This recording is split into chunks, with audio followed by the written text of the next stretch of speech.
பால் 1.5 tumbler, 2 spoon சீனி போட்டுக்க வேண்டியது, சர்க்கரை, 1/2 ஸ்பூனு உப்பு, அப்புறம் 4 முட்டை போட்டுக்க வேண்டியதான். போட்டு நல்லா கலக்கிறான், 4 பேரும் நல்லா சாப்பிட்லாம். சிம்பிளாக டின்னர் இல்லை பிரேக்ஃபாஸ்ட் பண்ணணும் அப்படின்னா இந்த மாதிரி நீங்கள் வந்து பிரெட் டோஸ்ட் பண்ணி சாப்பிட்லாம். ரொம்பவே ஈஸி தான். பாலில் முட்டை போட்டு உப்பு போட்டு சர்க்கரை போட்டு கலக்கி விட்டு ப்ரெட்டை நம்ம வந்து இது பண்ணி டோஸ்ட் பண்ணி எடுத்தோன்னா பிரெட் டோஸ்ட் வந்துருச்சு. ஸோ இந்த மாதிரி நீங்கள் பண்ணி பாருங்கள். அது டிஃப்ரெண்ட்டாக ட்ரை பண்ணி சாப்பிட்டு பாருங்கள். ஒன்றாவே சாப்பிட்டு இல்லாமல் டிஃப்ரெண்ட்டாக பண்ணி சாப்பிட்டு பாருங்கள். நாங்களும் டெய்லியும் அப்டேட் பண்ணிகிட்டே இருக்கோம், என்னென்னலாம் சாப்பிட்லாம், எந்தெந்த மாதிரிலாம் இருக்குது அப்படின்னு சொல்லிட்டு அப்டேட் பண்ணுறோம். நீங்களும் அதை பார்த்து நீங்கள் செஞ்சு சாப்பிட்லாம்.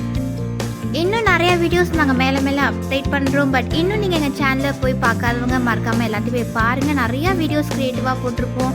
அண்ட் சப்ஸ்கிரைப் பண்ணவங்க மறக்காமல் சப்ஸ்கிரைப் பண்ணிக்கோங்க. தேங்க்யூ.